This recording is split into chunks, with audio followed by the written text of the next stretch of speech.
All right. Yeah, I'm ready whenever you are.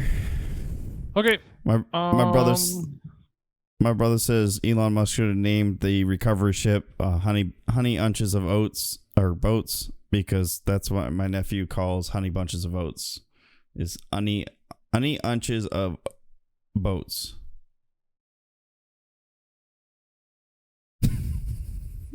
Okay, are you ready? Yes. All right. I hate you guys. I'm not going to stream it or anything, so I'll just record. Okay. Here we go. Am I muted? I am not. Hey. Yes, please. We got what, 10 minutes in? No, it wasn't 10 minutes, but it's through the intro. We were almost ready for the first topic, at least. All right. I'm recording. We're ready to go. Yeah. So excited. Okay. Here we go. Ladies and gentlemen, welcome to episode 13 of Not the Worst Podcast. I am your host, JD, and this is my co-host, Anthony. And we are talking about stuff because stuff is fun. Actually, we're going to talk about I guess it's not military. It's actually civilian on purpose. Like, that's the whole point. It's privatized. So we got a non-gaming story. We'll say that. And then we got a couple of interesting gaming stories. Some weird stuff going on out there in the gaming world. So we're going to get to it. But first, Anthony, say hi. Hi, everybody. My eyes are so blue right now. I don't know why. I know. I could just swim in them. Oh, just stop. You're too much. I'm a married man. Yeah, me too. But what they don't know won't hurt them. Oh, you know what? Awkward. Yeah. You got anything for the intro? Crap. I had something. Are you done? No, you didn't. Yeah, I did, but I forgot. Dead air. We're going blank. Dead air. Yeah. So remove. Do you have anything for the intro? I do not. Mazel tov. Hooray! Okay, let's jump into the story then. I guess we didn't have anything. All right. Do you want to introduce this story? Sure, I can definitely do that. That I can do. I don't have dead air for this one. You guys may or may not have been made aware of what happened last week. For various reasons, it could have been buried, but SpaceX made. I'd be surprised if it was buried. Like, I understand. Well, it's not a buried. Priority. Like, it's not the biggest thing happening right now, but yeah. I mean, this is a crazy big deal, right? It is a big deal. Like, it's nuts. Anyway, so let me roll that back a little bit. It may not be on a lot of people's radars right now. Let's put it that way. That's true. It did fall off real quick. SpaceX and Elon Musk made history for many reasons. Not one of it's being, I think it's, if I remember correctly, I read in the article. For those of you who don't know, we finally sent astronauts to the ISS from American soil, which is the first time it's happened since, I believe, 2011. We've been doing it from Russia, paying Russia. Yeah, so we've been paying Russia to send our astronauts to the ISS. That's alone is a big deal, because America, I mean, we weren't the first to space, but we've had a big role in the space program since the 60s, and now we kind of fallen off for various reasons. The space shuttle program became unsafe and very expensive to do, so we kind of took a step back and reevaluated our lives, and now we're here. So Elon Musk, I believe it was the Dragon rocket, or is his is Falcon. This is Falcon. His Falcon rocket. The Dragon capsule. Falcon 9 rocket. Yeah. So the Dragon capsule, which is actually impressive on its own, but the big story is the Falcon 9 rocket. The reason why that's a big deal, anybody that's a space junkie or knows a lot about history, our space program started off on rockets, but they were use and lose rockets. You launched them, they burned them, and it dropped to the earth and was scrapped after that. But they were not reusable. So one of the ways that we made history, aside from it's been 9 years since we launched from American soil, this is not including the unmanned missions that went up to send supplies to the space station or satellites or anything like that. Because SpaceX has launched several rockets between now and then. They haven't been. This is the first time they're manned. Some successful, not so successful. Which actually, honestly, being these astronauts in the current year is going right now, to have an actual SpaceX missile blow up, or I'm not missile, rocket blow up just before they're supposed to go up into space in another rocket, probably was a little disconcerting. But they made it. They're safe. They're on board. In fact, the rocket has made it back to shore since it's been recovered. And JD, since you're so fascinated with his name, I'll let you let the crowd know what the name of the recovery ship was. Well, the reason it was funny to me is because I was watching the live stream on Twitch, and the lady that was doing the announcing was regularly saying this name, and just saying it without when I didn't know what it was, it just sounds really weird because she's going, "All right, the rocket is falling back to the Earth. Of course, I still love you. Is going to pick it up. Of course, I still love you. Has recovered the rocket." I'm like, why are you saying that you love me? What do you love about me? I don't know. I don't even know you, lady. Yeah, we've never met before. I don't think you love me. But that's the name of the ship. The recovery ship is called of it's not just it's of course I still love you. That's the whole name of the ship. And obviously that was named by Elon Musk. I'm pretty sure if I gave you a nickel, you would have guessed that. Because he's a weirdo. But it's actually this ship and another recovery ship, I think, are both named after sci-fi ships, spaceships. Really? In Ian M. Banks, a sci-fi author, a Scottish sci-fi author. Oh yes. He has short stories and in some of his short stories, that's one of the names of the ships, and so this is kind of a tribute. And it kind of reminds me of Halo.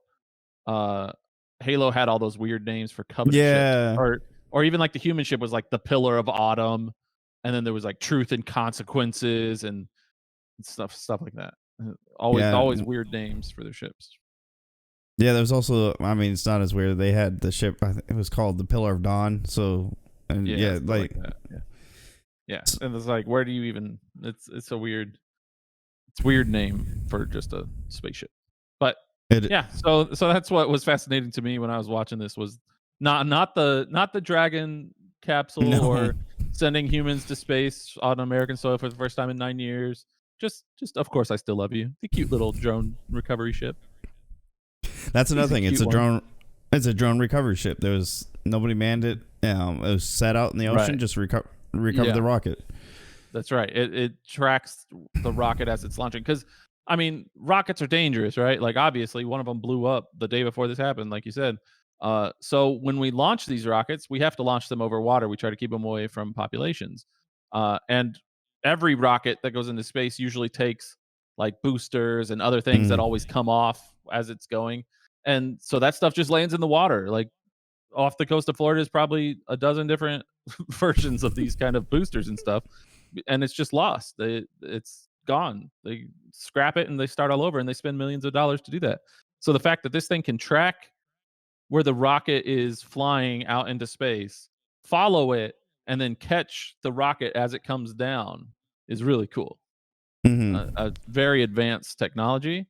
It's going to save, and it's part of making space exploration private is learning how to save money this kind of way, because SpaceX wouldn't be able to stay in business if it was losing every rocket that it launched.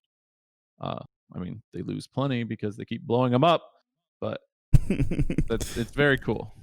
It's not stopping Elon by any stretch of the imagination, because apparently the Falcon 9 is a fairly large rocket, and he's working on a much larger rocket. And I can't remember the name off of the top of my head because I just thought of it, but it does have an expletive in the name. And really? So it's kind of like the BFG. I can't remember what it's called. So they gave him a press conference somebody asked him about it, and they kept asking, what does this word stand for? Or what's the acronym stand for? He goes, I can't say it on live air because it's, That's funny. But, another thing I was going to bring up that's a big deal, like JD said, one of the things about making space exploration privatized now is the race to see who can do it cheaper and better. SpaceX and Boeing are two of the big competitors. Granted, this Boeing's part of ULA, but they were specifically called. They called out Boeing specifically. I don't know why in this article, but I'm trying to find it. They can't remember the cost. I believe for Elon Musk to launch the Falcon 9 with the astronauts into space was 60 million or billion, and it was about 30 million less than Boeing. And in fact, the title of the article I just pulled up says, "Who would think SpaceX would beat Boeing?" But it did, because it did. Boeing's been trying; they haven't been able to succeed, and I think that despite Elon's flaws and his insanity in some less than conventional ways, he is a visionary that's driven. He wants to be the first person to send people to Mars. That's his goal. And he's going to do everything he can to get to that point. I mean, I don't know if I visited Vandenberg Air Force Base for the ICBM test side of Vandenberg, because Vandenberg does space missions too. They took us a tour around the base. This base is, I think, the largest landmass base for the Air Force. It has 75 miles of beach coast in California, in Southern California.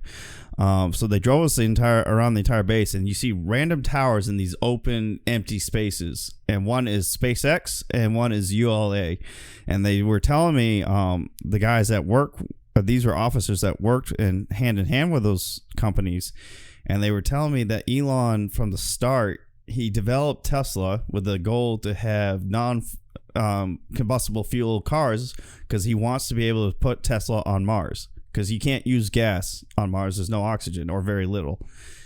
So everything he's been doing on Earth that has benefited the Earth, as far as like green technology and new ways to mobilize the world. I mean, he's making that super tunnel in California right now. I think there's a story recently about him and Jay Leno took the Cybertruck through one of they call it the boring tunnel. So there's his long list of fantastic names for his projects. Well, that's a funny name, because they're boring a hole, which they're using the verb boring, but then it's also like it's just a tunnel, and so they named their company the Boring Company. So it's funny. I like that name. It's actually witty and it works. Yeah. So Elon is like as driven as he can be to make it to Mars. In fact, a long time ago, he actually had a program having candidates. I think it was mainly from the military, because it was a big deal, as though a woman from security forces in the Air Force was actually one of the top finalists to be the first colonist to Mars. I don't know what happened to that. I haven't followed up since that. It was big news for the Air Force, being that one of their members made it to the finalists, and it was a female, so everybody was excited about that. But I don't know what happened. They made them go through a lot of vigorous physical tests and mental and psychological tests, because they don't want, those horror sci-fi movies where the psychopath gets sent to a isolated planet with little to no contact to Earth and do what sci-fi horror movies do and massacre everybody. So they ran them through a lot of tests to make sure they can handle it, both physically, emotionally, and mentally. So you can still sign up for those kind of tests, Yeah, they do like 6 months in Mars, and it's like a fake thing where they put you through all the tests, and they'll pay you or whatever to do it. So, and maybe you'll be some of them test sleep. All you have to do is go sleep, and they'll pay you. And they're like, we have to see what it's like to sleep in low gravity, stuff like that. Yeah, and they've looked into hypersleep technology in some ways, so they want to see how you would survive in long moments of sleep, and so they're running all kinds of tests, and sometimes they even pay you for these, depending on who's doing it and why. Like when I was at Langley, NASA was looking for people. They paid him $75 to do a hearing loss test. He literally just sat in a room listening to varying decibels and directions of aircraft noises, and I sat in there for 2 hours just to listen to random aircraft noises in an auditorium. And then NASA also ran a test where they were looking for people. I think this was $100. They were paying you to get drunk so they could study. They didn't explain why they needed to do this, but they're studying the effects of being drunk on different people. So it's fun. Yeah. But I'm gonna wrap up my part on this. I'm excited about this. I've always been fascinated with space. Obviously, I'm a Star Trek nerd. I'm a sci-fi nerd in general, but Star Trek is my big one. I've always thought of the idea of going into space like Captain Jean-Luc Picard and Captain Kirk and Janeway and Cisco would be an amazing, awesome thing. And to think that something like exploring Mars may possibly happen during my lifetime is fascinating. In fact, the ULA is getting ready to send another rover to Mars. And I think this is supposed to be one of the most longer lasting rovers, advanced rovers that they've sent to Mars. So that's going to be exciting too. And eventually those rovers will no longer be used and it'll be actual human beings. And if you try for these tests, you may be the first Matt Damon and be the first Martian who became the first space pirate. So it's exciting. It's a good news story. The fact that we're going back heavy into the space race, and hopefully that'll bring hope for a lot of people. And it's exciting and fascinating story to me, and I can't wait to see where we go next with all this. So, yeah, I mean, this is how, if we ever want to get to the point where we're regularly going into space, like we're doing it all the time, and there's, colonies on the moon or people on asteroids mining for resources, this is how you do it. You privatize it and you make it cheap, and you develop competition. And this is the sort of thing that's going to lead to eventually doing that sort of stuff. And we need to do it sooner rather than later because we're trying to blow it up as soon as we can. So, got to get off the planet. Got to go. Exactly. Gotta go. The dolphins are leaving the Earth and saying, "That's so right. long." Thanks so long, and thanks for all the fish. Those are for hitchhiker guys of galaxy nerds. So, all right, next one. Yeah. All right, you had more? No. Okay. No, I was just finish with saying I'm just really excited about it, and I'm always following space news. Yeah, you said that. Shut up. I know. Shut up. Shut your mouth. Shut your I'll pretty try. little lips. You Thank put you. those lips together. Low. I broke him. You All did. right. Okay, so next story is we're going into some video games. Total War is a very famous gaming series, been around for a long time.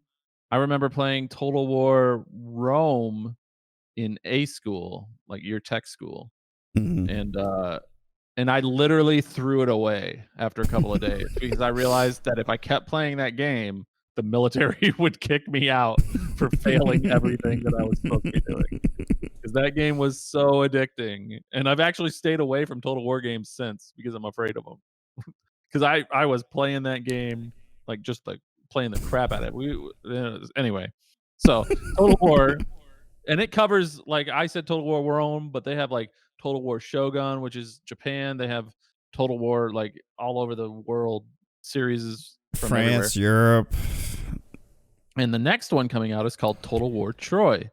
And I think it's actually part of a series. Like I said, I haven't played them for a while, so I'm not entirely sure. Okay. So yeah, it is part of, there's a spin-off, a Total War Saga Troy. So that's what this is. And it's releasing on Epic and on the Epic Game Store. And the reason this is interesting, of course, Epic has lots of games releasing. The reason it's interesting is, first of all, it's going to be 1 year exclusive, which we'll talk about that because I'm sure we have opinions on exclusives. But Epic also paid them a lot of money to make the first 24 hours completely free, which is just mind-boggling to me because this is not like you could go on Epic right now and get Civilization 6, I think, and then there was Grand Theft Auto before that. They release free games, kind of like Xbox Live releases free games to Xbox members.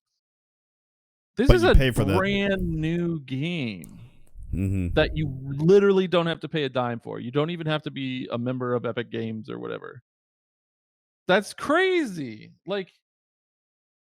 It makes me wonder if they're not anticipating a lot of sales for that first day. Maybe they're anticipating it's going to be less sales than it was supposed to be, and so they're just kind of like, all right, we'll take Epic's money and we'll just call it. But I feel like you're either throwing away a lot of money there, or Epic is going broke to keep you on their platform, one way or the other.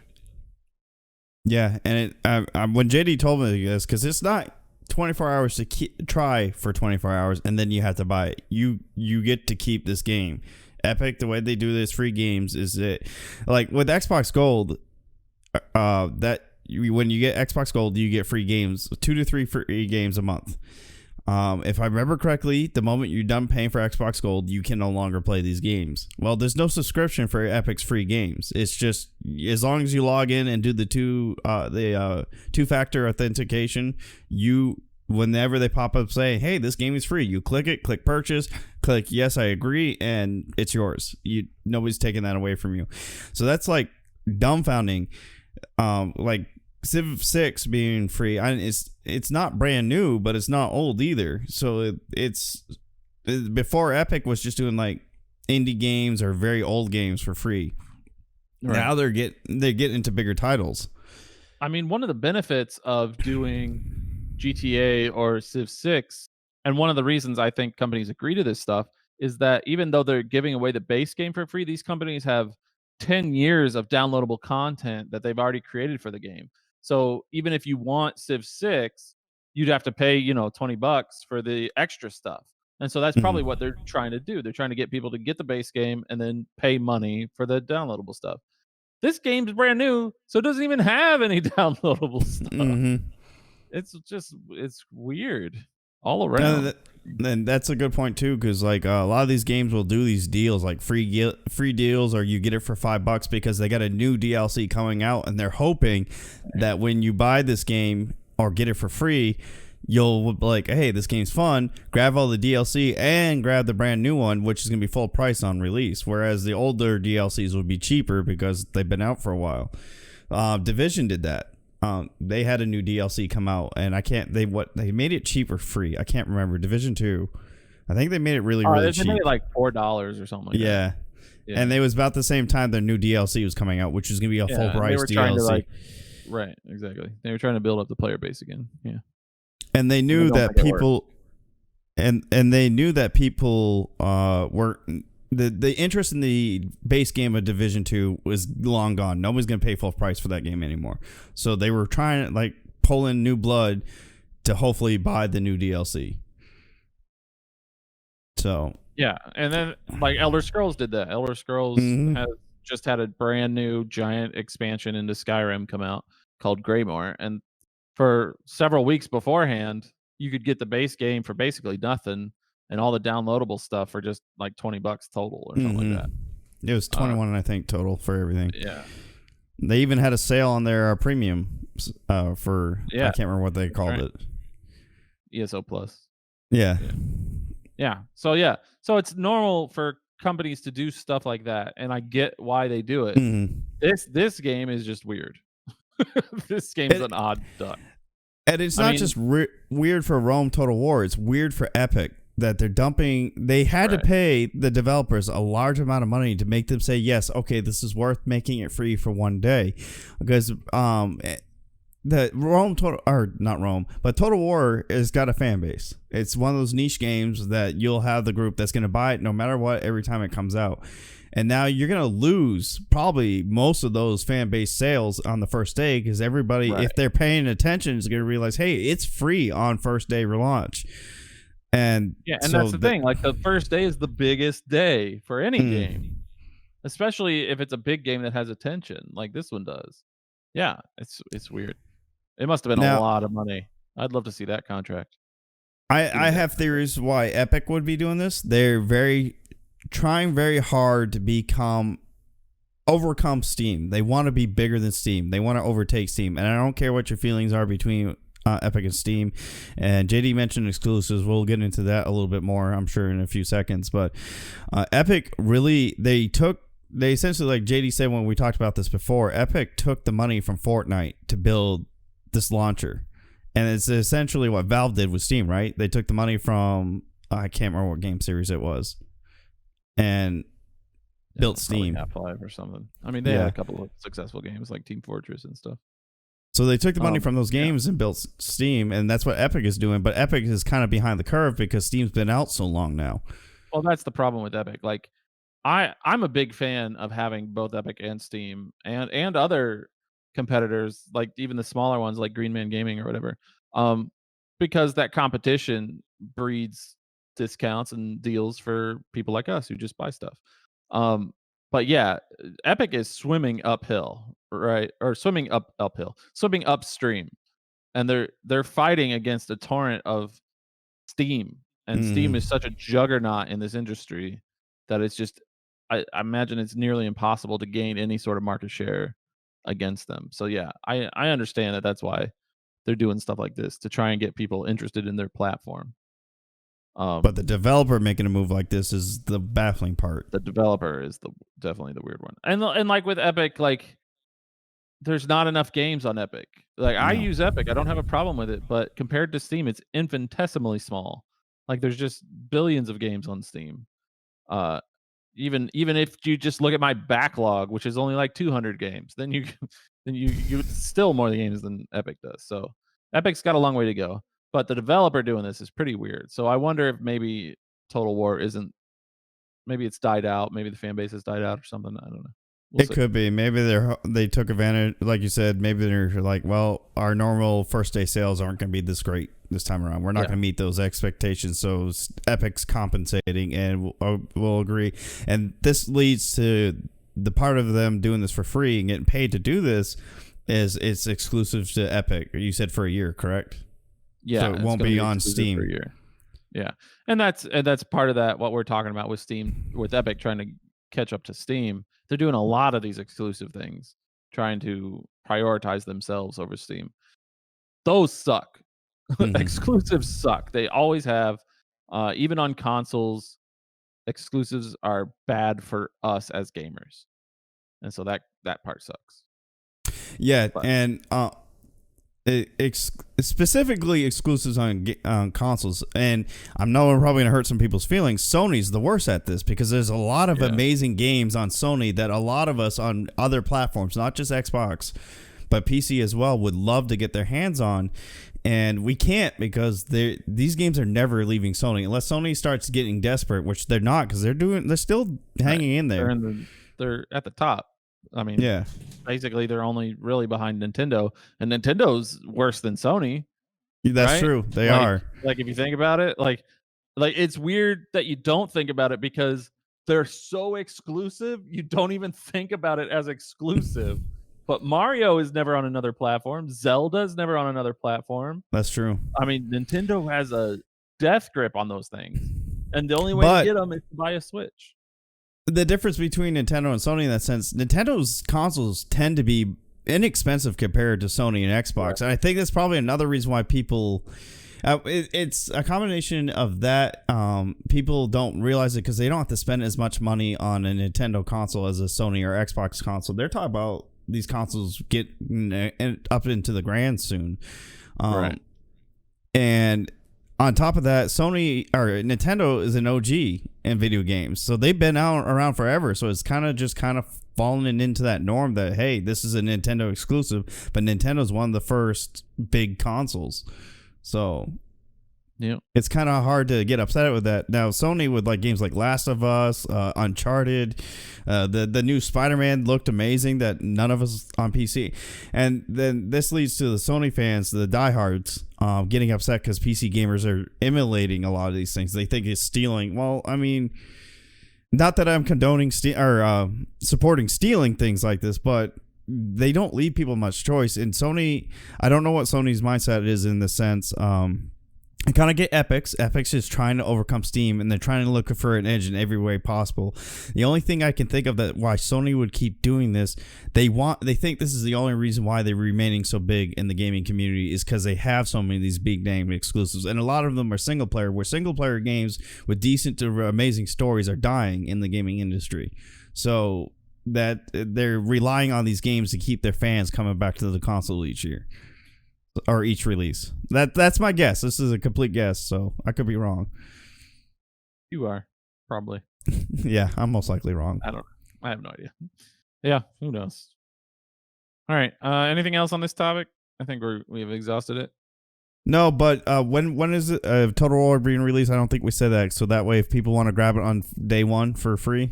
That's true. When is day one? Because I'm probably going to grab it too, to be honest. Because I like Total War. Well, I'm going to grab it if it's free. Free is free. Well, JD looks that up. I don't think it's going to be. I don't think the release date is out yet. That may be intentional. It doesn't say it in this article. Well, if we find the release date, we'll post it on Twitter, and it'll be in the description of the podcast when we post these on the podcast sites and YouTube. So, but yeah, the free games are awesome. One of the things I love about Steam, they don't really do free games all that much unless it's an indie developer doing a free game for fun.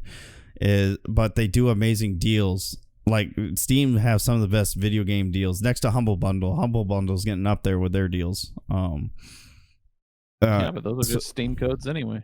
Yeah, it's going straight to Steam anyway.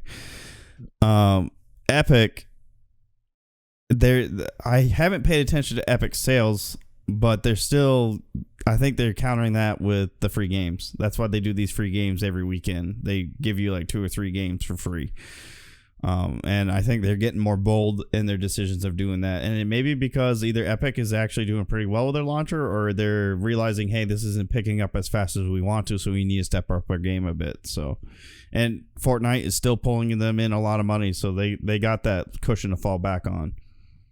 By the way, the release date is August 13th. That's when the 24 hours will start. So if you guys are Total War fans or just fans of getting free games, because free games are free, like JD said, keep August 14th. 13th. Keep August 13th on your calendars. I said it like 10 seconds ago. I know. I did. My brain's shot, dude. It was a long day today. All right, let's move on. So August 13th, that's when the weird free game is coming out. I guess it's called A Total War Saga Troy, by the way. So it's not like a regular Total War game. It's a spin-off of the Total War series, and it's called A Total War Saga Troy. I wonder if that's another reason why the developer agreed to go free, because it's a saga, and they're anticipating the others are going to be full price on launch. So yeah, that might be true. So anyway, okay, moving on. We've talked about this too much. So this is news that just broke today, and I just read the article earlier today. It's very weird and interesting. Jason Schreier, formerly of Kotaku, now with Bloomberg Games. You know, he just released sort of a expose on this game developer called Star Theory. You might not know Star Theory, but you've probably heard of the game Kerbal Space Program, because it was one of those cult classic viral games for a while there, where you had to build spaceships, try and get into space and stuff like that. Be your own Elon Musk. Yeah, basically. Only, yours blew up a lot more than his, even though his blows up quite a bit. Yeah. So anyway, Star Theory was working on Kerbal Space Program 2, and they had a pretty sweet deal going last year. They were feeling pretty good about it. They were moving the game along, and they had a contract with the larger company Take-Two. And Take-Two, but the problem with that was that Take-Two was their only source of revenue, and that revenue was based on developing this game.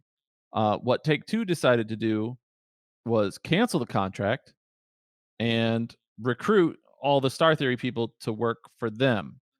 The problem with that was that the contract cancellation and the recruitment happened at the same time on a message over LinkedIn, which is pretty ridiculous. Crappy. Like, if you're working for a company and that company is going to shut down or lose basically 90% of its revenue, that usually comes in some sort of email from your boss, not from the company that's doing it, and over a social media private message. Like, that's just crazy to me that's how it would happen. And they did it on a Friday night so that everybody who got that message couldn't do anything about it until Monday. They had to have a all hands meeting on Monday to discuss it.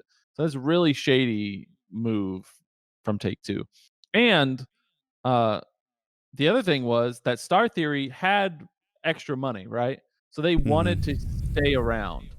And they tried for a while, but they lost a third of the people that got that email. They went to Take-Two.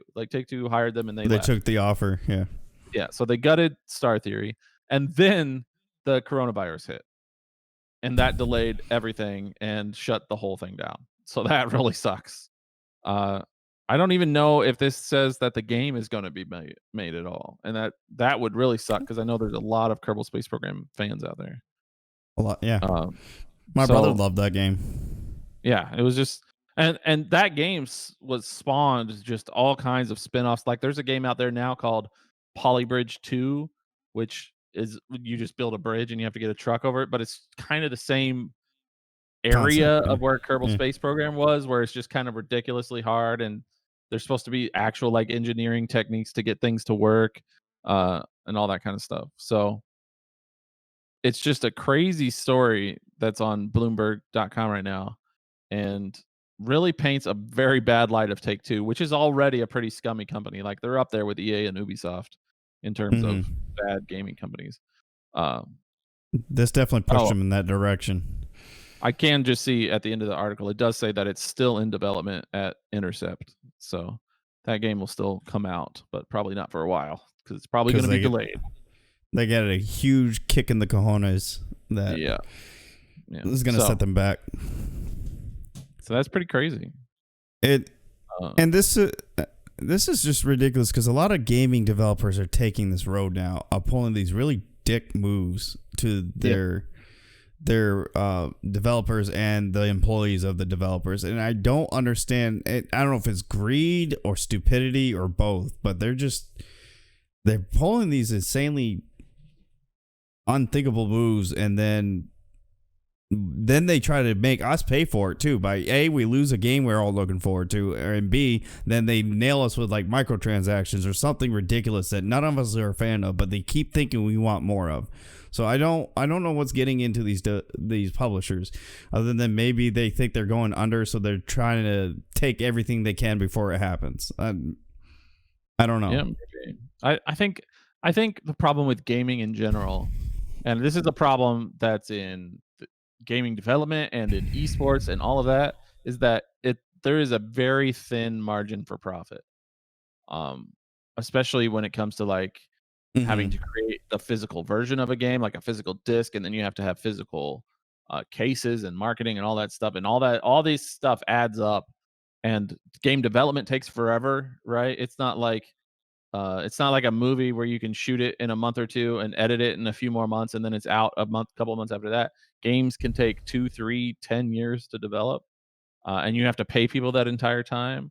So there's all this kind of weird things about money in the gaming industry, and I think it warps people's minds, especially in the bigger companies, like the executives and stuff. They get freaked But they out. end up becoming their own worst enemies. Like for Anthem, for example, they kept changing what they wanted. It wasn't even until the day before they were going to announce it at the expo that, like, hey, by the way, we're actually doing Anthem now as the title. It's not, I can't remember what the original name was. We're like, we're not going with this name anymore. And they already had T-shirts and everything printed out to promote this title. So they get in their own way. And then, like, you brought up the physical copies and stuff, but I don't understand why they're investing. Maybe I need to look at the statistics, but I can't imagine physical copy sales are that high anymore because everything's digital now. Yeah, and I'm sure that's something that has definitely come down over the years. But I mean, for a while there, that was a pretty big thing. Yeah. But yeah, I'm sure that's not nearly as big as a problem as it used to be. I think the biggest problem mostly is paying developers, because you have to have. I mean, if you think about it, like, not only does it take years, but you can't just have 1 or 2 people working on a game. When you have 1 or 2 people working on a game, they usually take even longer, and they're usually indie. When you have a big company like Take-Two or whatever, you have hundreds of people working on that game, and they all got to feed their families. So it's like, there's, I don't know, it's a weird balance, but it's still extremely scummy. And by the way, Kerbal Space Program 2, I said, was currently being developed by Intercept instead of Star Theory. Guess who owns Intercept? Take-Two. So it is now a Take-Two game under a different company. So don't expect much from that game. That's ridiculous. I mean, that's not even a huge blow to Star Theory, but to the employees. I mean, nobody likes to hear they're losing their job, and then nobody likes hearing losing their job on a Friday just before a weekend where you should be relaxing, enjoying yourself, taking a break from everything. And then nobody likes hearing about losing their job and being gutted for another company and not being able to do anything until Monday, where you have all hands meeting. So yeah, this sounds like Take-Two wanted to control what was happening at Star Theory, and they couldn't because they didn't own Star Theory. So they Because I'm sure Intercept Games is filled with a lot of people that used to work at Star Theory. That would make sense since they were already working on the game. So basically, it's the exact same situation, except now Take-Two has hands-on control of the company. So that's really messed up. It is, and it's not the first time a developer's done. I mean, by shutting down a publisher it's not the first time a publisher has done something like shut down a development team and then merge them, absorb them into, like, Infinity War's been through that. Microsoft did that with the Halo series and Gears of War. They abuse it and take advantage of it and try to suck up as much of it in. But it is the first time that I know of that somebody's done something as scummy, like JD said, to do it on a Friday last minute through LinkedIn and not an official email from the company or the boss or anything. That must have been a terrible weekend. Yeah. Just worrying about your job, worrying about what's going on. It's messed up. And I'm sure those executives that made that decision probably enjoyed their weekend and did whatever they wanted to do. Yeah. You know they did. All right. So that's pretty scummy. Yeah, but it is. I don't have much else to say about that, except that it sucks. It does suck. But I mean, there's some light for those who are Kerbal Space Program fans. You're still going to get a second one. Is it going to be any good or like the first one? Probably not, because I'm sure there's a lot that got jumbled in the transition, and a lot of original plans are being messed around with now. So who knows? It may be worse or better. It may be the same. Anyway, all right, that's it for our topics. We talked about SpaceX and Epic Store and Kerbal Space Program. Now, I did want to talk real quick about Cyberpunk. So Cyberpunk 2077, which is the game of the year. Everybody's looking forward to it. I know. Keanu Reeves is in it, that kind of thing. It got delayed. I forgot about that. Yeah. Got delayed till September because of coronavirus and stuff. But they are going to do a live stream on June 25th called Night City Wire. And this is going to show off the gameplay for the game. And it is going to be basically the first time anybody's really had a good look at the game. So you'll definitely, if you're interested in that, want to tune into that live stream on June 25th. So that's all I had to say about that. Yeah, it's pretty exciting. And it's 2 days before my birthday. Just on that, like, shameless plug of myself right there. Nobody cares, Sean. Nobody cares. I'm sad now. You got anything for the outro? No, except no, I don't. I couldn't even think about what I want to talk about for the intro. So this is real quick. There will not be an episode next week. Oh yeah, good call. Yep, I'm gonna be out of town visiting family, so can't do the episode. No, he's gonna take some him time and do family things. And that'll be our first skip. The first week we've skipped since starting this thing. Which may not be a big deal. Yeah, and it may not be a big deal for regular people, but to us, we didn't expect to be this consistent for this long, honestly, to be honest. When we first started it, we were like, should we do it every other week? Because I feel like we're not going to be able to do it every week. Like we were thinking about making it like once a month or something, just because we didn't know if we were going to do it. But here we are. We're doing it, and it's fun. I like talking about this stuff. I don't have anybody to talk about this stuff with, so it's cool. Your wife doesn't want to hear about any of this? Yeah, apparently she doesn't have a strong interest in video games. It's weird. I don't know. I guess if Your son does. If I could make this podcast like half reality TV shows, then she'd be interested. She'll talk about that. Apparently Marvel movies too, because you said you've watched that how many times? Yeah, she loves superhero movies. Yeah, loves those. Anyway, all right. So that's it for us. We'll see you guys in 2 weeks. If you want to get in touch with us, obviously, I always put the Twitter handles in our description of the episode, and you can use hashtag NTWP to send us stuff or ask us questions or send us articles you want to talk about. But other than that, have a great couple of weeks, even though things are weird now. Yep. So I'll see you guys in about 2 weeks. And just see you in 2 weeks. So thank you for coming on by. And like JD said, use hashtag NTWP too if you want to bring things to our attention or just promote us so we can get out there and become big like others. That's true. We need people to talk about us. So okay, just talk about how amazing we are and good looking JD is. It's true. Okay, bye.